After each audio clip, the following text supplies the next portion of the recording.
ನಮಸ್ಕಾರ ಕನ್ನಡ ಒನ್ಗೆ ಸ್ವಾಗತ. ನಾನು ಭಾಗ್ಯನಾರಾಯಣ ಬಗ್ಗುವರಪು. ದೆಹಲಿ ಚುನಾವಣೆಗಳು ನಾಡಿದ್ದಿದೆ 5ನೇ ತಾರೀಕು. ಇವತ್ತು ಸಂಜೆ ಅದರ ಬಹಿರಂಗ ಪ್ರಚಾರಕ್ಕೆ ತೆರೆ ಬಿದ್ದಿದೆ. ಆದರೆ ಅಲ್ಲಿ BJP ಎಸ್ಪೆಷಲಿ ಅಮಿತ್ ಶಾ ವಿರುದ್ಧ ಒಂದಷ್ಟು ಆಕ್ರೋಶ ಆಮ್ ಆದ್ಮಿ ಪಕ್ಷದ ಕಡೆಯಿಂದ ಬಂದಿದೆ. ಅದು ಸುಮ್ಮನೆ ಬಂದಿರೋ ಆಕ್ರೋಶ ಅಲ್ಲ, ಅದಕ್ಕೆ ವಿಡಿಯೋ ಸಾಕ್ಷಿಗಳನ್ನು ಅವರು ಕೊಟ್ಟಿದ್ದಾರೆ. ಯಾವ ರೀತಿ ಆಮ್ ಆದ್ಮಿ ಪಕ್ಷದ ಪ್ರಚಾರದ ಗಾಡಿಗಳನ್ನು ಧ್ವಂಸ ಮಾಡ್ತಿದ್ದಾರೆ, LED ಸ್ಕ್ರೀನ್ಗಳನ್ನು ಧ್ವಂಸ ಮಾಡ್ತಿದ್ದಾರೆ, ಆಮ್ ಆದ್ಮಿ ಪಕ್ಷದ ಶಾಸಕನ ಮೇಲೆ ಮಾರಣಾಂತಿಕ ಹಲ್ಲೆಯನ್ನು ಮಾಡಿದ್ದಾರೆ. ಶಾಸಕ ಸಿಟ್ಟಿಂಗ್ MLA ಮೇಲೆ ಮಾರಣಾಂತಿಕ ಹಲ್ಲೆ ನಡೆಯುತ್ತೆ. ಈ ಎರಡು ಘಟನೆಗಳ ಸಂದರ್ಭದಲ್ಲಿಯೂ ಸಹ ಪೊಲೀಸರು ಉಪಸ್ಥಿತರಿರ್ತಾರೆ, ಆದರೆ ಯಾವುದೇ ಅನುಕೂಲ ಆಗೋದಿಲ್ಲ. ಅದಕ್ಕೆ ಆಮ್ ಆದ್ಮಿ ಪಕ್ಷದ ಕೇಜ್ರಿವಾಲ್ ಹೇಳಿದ್ದಾರೆ, ಇದು ಅಮಿತ್ ಶಾ ಗೂಂಡಾಗಿರಿ ಇದು ಅಂತ. ಅದನ್ನೇ ಈಗ ಟ್ವಿಟ್ಟರ್ನಲ್ಲಿ ಅಥವಾ ಎಕ್ಸ್ನಲ್ಲಿ ಟ್ರೆಂಡ್ ಮಾಡ್ತಾ ಇದ್ದಾರೆ, ಅಮಿತ್ ಶಾ ಗೂಂಡಾಗಿರಿ ಅಂತ. ಅದು ದೊಡ್ಡ ಮಟ್ಟದಲ್ಲಿ ಟ್ರೆಂಡ್ ಆಗ್ತಿದೆ. ಹಾಗಾದರೆ ಏನು ನಡೀತು ಅಲ್ಲಿ? ದೆಹಲಿ ಚುನಾವಣೆ ಸಂದರ್ಭದಲ್ಲಿ ಪ್ರಚಾರಕ್ಕೆ ಗಾಡಿಗಳನ್ನು ಆಮ್ ಆದ್ಮಿ ಪಕ್ಷ ಬಳಸ್ಕೊಳ್ತಿದೆ, ವ್ಯಾನ್ಗಳನ್ನು. ಅದಕ್ಕೆ ಸುತ್ತಲೂ ಸಹ ಒಂದಷ್ಟು LED ಸ್ಕ್ರೀನ್ಗಳನ್ನು ಹಾಕಿದೆ. ಅದ್ರ ಒಳಗಡೆ ಮೈಕ್ ಇಟ್ಕೊಂಡು ಮಾತಾಡೋದಕ್ಕೆ ಅವಕಾಶ ಇದೆ. ಪ್ಲಸ್ ಪಾಂಪ್ಲೆಟ್ಗಳನ್ನು ಅಲ್ಲಿ ಇಟ್ಟಿದ್ದಾರೆ, ಅದನ್ನು ಎಲ್ಲ ಕಡೆ ಹಂಚೋದಕ್ಕೆ. ಅಂತಹ ಗಾಡಿಗಳಲ್ಲಿ ಒಂದನ್ನು ಧ್ವಂಸ ಮಾಡುವ ವಿಡಿಯೋವನ್ನು ಆಮ್ ಆದ್ಮಿ ಪಕ್ಷ ಕೇಜ್ರಿವಾಲ್ ತಮ್ಮ ಎಕ್ಸ್ ಖಾತೆಯಲ್ಲಿ ಹಂಚಿಕೊಂಡಿದ್ದಾರೆ. ಆ ವಿಡಿಯೋವನ್ನು ನಾನು ಆರಂಭದಲ್ಲಿ ಹಾಕಿದ್ದೀನಿ, ನೀವು ನೋಡಿರಬಹುದು. ಅದರಲ್ಲಿ LED ಸ್ಕ್ರೀನ್ಗಳನ್ನು ಧ್ವಂಸ ಮಾಡಿ ಬಿಸಾಕ್ತಿದ್ದಾರೆ, ಇಡೀ ಗಾಡಿಯನ್ನು ನಾಶ ಮಾಡ್ತಿದ್ದಾರೆ.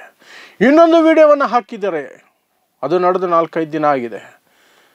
ಆಮ್ ಆದ್ಮಿ ಪಕ್ಷದ ರಿಟಾಲಾ ಅನ್ನುವಂತಹ ಕ್ಷೇತ್ರದ MLA ಮೊಹಿಂದರ್ ಗೋಯಲ್ ಅನ್ನುವಂತಹ ವ್ಯಕ್ತಿ, ಮೊಹಿಂದರ್ ಗೋಯಲ್ ರಿಟಾಲಾ ಕ್ಷೇತ್ರದ MLA, ಶಾಸಕ, ಸಿಟ್ಟಿಂಗ್ MLA, ಅವರು ಪ್ರಚಾರಕ್ಕೆ ಹೋಗಿದ್ದಾಗ ಅವರ ಮೇಲೆ ಗೂಂಡಾಗಳ ರೀತಿಯಲ್ಲಿ ಹಲ್ಲೆ ಮಾಡ್ತಾರೆ. ಮಾರಣಾಂತಿಕ ಹಲ್ಲೆ, ಅದನ್ನು ಸಹ ವಿಡಿಯೋ ನೀವು ಆರಂಭದಲ್ಲಿ ನೋಡಬಹುದು. ಮಾರಣಾಂತಿಕ ಹಲ್ಲೆ, ಕೈಕಾಲೆಲ್ಲ ಮುರಿದು ಹಾಕ್ತಾರೆ. ಈ ಎರಡೂ ಘಟನೆಗಳ ಸಂದರ್ಭದಲ್ಲಿ ನೀವು ವಿಡಿಯೋದಲ್ಲೂ ನೋಡಬಹುದು, ಅಲ್ಲಲ್ಲಿ ಪೊಲೀಸರು ಇದ್ದಾರೆ, ಏನೂ ಮಾಡ್ತಿಲ್ಲ. ದೆಹಲಿ ಪೊಲೀಸರು ಯಾರ ಅಡಿಯಲ್ಲಿ ಬರೋದು? ಅಮಿತ್ ಶಾ ಅಡಿಯಲ್ಲಿ ಬರೋದು. ಯಾಕಂದರೆ ದೆಹಲಿ ಕೇಂದ್ರಾಡಳಿತ ಪ್ರದೇಶ, ಅದು ದೇಶದ ರಾಜಧಾನಿ. ಹಾಗಾಗಿ ಪೊಲೀಸ್ ವ್ಯವಸ್ಥೆ ದೇಶದ ಗೃಹ ಮಂತ್ರಿಯ ಅಡಿಯಲ್ಲಿ ಬರುತ್ತೆ. ಕೇಜ್ರಿವಾಲ್ ಅಥವಾ ದೆಹಲಿ ಸರ್ಕಾರದ ಅಡಿಯಲ್ಲಿ ಬರೋದಿಲ್ಲ, ಅಥವಾ ಅಲ್ಲಿ ಮುಖ್ಯಮಂತ್ರಿ ಅತೀಶ್ ಅವರ ಅಡಿಯಲ್ಲೂ ಕೂಡ ಬರೋದಿಲ್ಲ. ಹಾಗಾದರೆ ಯಾರ ಆಜ್ಞೆಯ ಮೇಲೆ ಆ ರೀತಿ ತಟಸ್ಥರಾಗಿ ಪೊಲೀಸರು ನಿಂತ್ಕೊಂಡು ನೋಡ್ತಿದ್ದಾರೆ ಈ ಥರ ಹಿಂಸಾಚಾರಗಳನ್ನು? ಇದೇ ಜಾಗದಲ್ಲಿ ಆಮ್ ಆದ್ಮಿ ಪಕ್ಷದ ಕಾರ್ಯಕರ್ತರೇನಾದರೂ BJPಯ ಗಾಡಿಯ ಮೇಲೆ ದಾಳಿ ಮಾಡಿದ್ದಿದ್ರೆ, BJP MLA ಅನ್ನೋ ಅಥವಾ ನಾಯಕನನ್ನು ಈ ರೀತಿಯ ರಸ್ತೆಯಲ್ಲಿ ಮಾರಣಾಂತಿಕವಾಗಿ ಹಲ್ಲೆ ಮಾಡಿದ್ದಿದ್ರೆ ದೆಹಲಿ ಪೊಲೀಸರು ನೋಡ್ಕೊಂಡಿರ್ತಿದ್ರ? ಅಥವಾ ದೆಹಲಿ ಪೊಲೀಸರು ಯಾವ ಮಟ್ಟದ ಕ್ರಮಕ್ಕೆ ಮುಂದಾಗ್ತಿದ್ರು? ಅಥವಾ BJP ಅಮಿತ್ ಶಾ ಎಷ್ಟು ಹಾರಾಡಿರೋರು? ಆದರೆ ಯಾವುದೂ ಇಲ್ಲ, ಸೈಲೆಂಟ್. ಕಳ್ಳ ಮಾಧ್ಯಮಗಳು, BJPಗೆ ಮಾರ್ಕೊಂಡಿರೋ ಮಾಧ್ಯಮಗಳು ಒಂದೂ ತೋರಿಸ್ತಾ ಇಲ್ಲ. ಇವ್ಯಾವೂ ಲೆಕ್ಕಕ್ಕೆ ಬರಲ್ಲ. ವಿಡಿಯೋನೇ ಇದ್ರೂ ಸಹ ಮಾಧ್ಯಮಗಳಿಗೆ ಅದು ಬೇಕಾಗಿಲ್ಲ.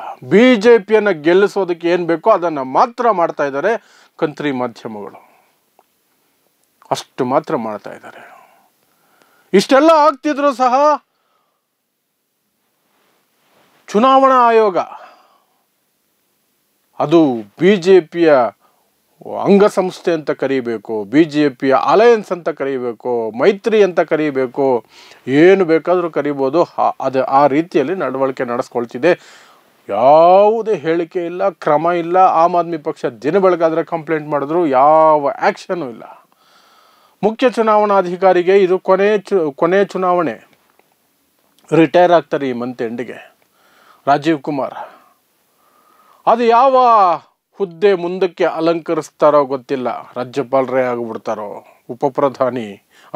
ಉಪರಾಷ್ಟ್ರಪತಿ ಅಥವಾ ರಾಷ್ಟ್ರಪತಿ, ರಾಜ್ಯಸಭಾ ಸದಸ್ಯ, ಏನು ಬೇಕಾದರೂ ಆಗ್ತಾರೇನೋ. ಇಷ್ಟು ಒಂದು BJP ಮಾಡ್ತಿರೋದನ್ನು ಸಹ ಸುಮ್ಮನೆ ನೋಡ್ತಾ ಕೂತಿದ್ದಾರೆ ಅಂದರೆ ಯಾವುದೋ ಒಂದು ಅಂಶ ಇದ್ದೇ ಇರುತ್ತೆ. ಅದು ಮುಂದಿನ ದಿನಗಳಲ್ಲಿ ನಮಗೂ ಗೊತ್ತಾಗುತ್ತೆ. ರಿಟೈರ್ಮೆಂಟ್ ಇನ್ನು ಒಂದೇ ತಿಂಗಳಲ್ವಾ, ಈ ತಿಂಗಳಾದಮೇಲೆ ಇದೇ ಕೊನೆ ಚುನಾವಣೆ ಅವರ ನೇತೃತ್ವದಲ್ಲಿ ನಡೆಯೋದು. ಅದಾದ ನಂತರ ಕೆಲವೇ ತಿಂಗಳು, ಒಂದು 6 ತಿಂಗಳು, 1 ವರ್ಷದ ಒಳಗೇನೆ ಯಾವುದೋ ಒಂದು ಹುದ್ದೆಯಲ್ಲ ಅವ್ರು ಕೂತ್ಕೊಂಡಾಗ ಅದು ಸ್ಪಷ್ಟವಾಗಿ ಅರ್ಥ ಆಗುತ್ತೆ. ಆವಾಗ ಏನು ಮಾಡೋದು?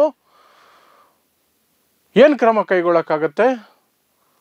ಇವತ್ತು ಈ ಹುದ್ದೆಗೆ ಬಂದಿದೆಯಲ್ಲಪ್ಪ, ಹಾಗಾದರೆ ನೀನು ಅವತ್ತು BJPಗೆ ಸಪೋರ್ಟ್ ಮಾಡಿದ್ದೆ, ಹೆಲ್ಪ್ ಮಾಡಿದ್ದೆ ಅಂತ ಹೇಳೋಕ್ಕಾಗತ್ತಾ? ಸಾಧ್ಯ ಇಲ್ಲ.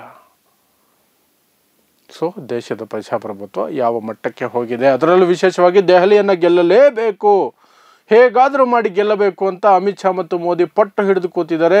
ಕೇಜ್ರಿವಾಲ್ ಮತ್ತು ಆಮ್ ಆದ್ಮಿ ಪಕ್ಷಕ್ಕೆ ಅದು ತುಂಬ ದೊಡ್ಡ ಟೆನ್ಷನ್ ಆಗಿದೆ. ಯಾಕಂದರೆ ಬರ್ತಾ ಬರ್ತಾ ಆಮ್ ಆದ್ಮಿ ಪಕ್ಷ ತನ್ನ ಹೋಲ್ಡನ್ನು ಕಳ್ಕೊಳ್ತಿದೆ. ಇವತ್ತು ಚುನಾವಣಾ ಪ್ರಚಾರದ ಅಂತಿಮ ದಿನ. ಇನ್ನು 2 ದಿನಕ್ಕೆ ಅಂದರೆ 5ನೇ ತಾರೀಕು ನಾಡಿದ್ದೆ ಚುನಾವಣೆ ಇದೆ, 8ನೇ ತಾರೀಕು ಫಲಿತಾಂಶ ಇದೆ.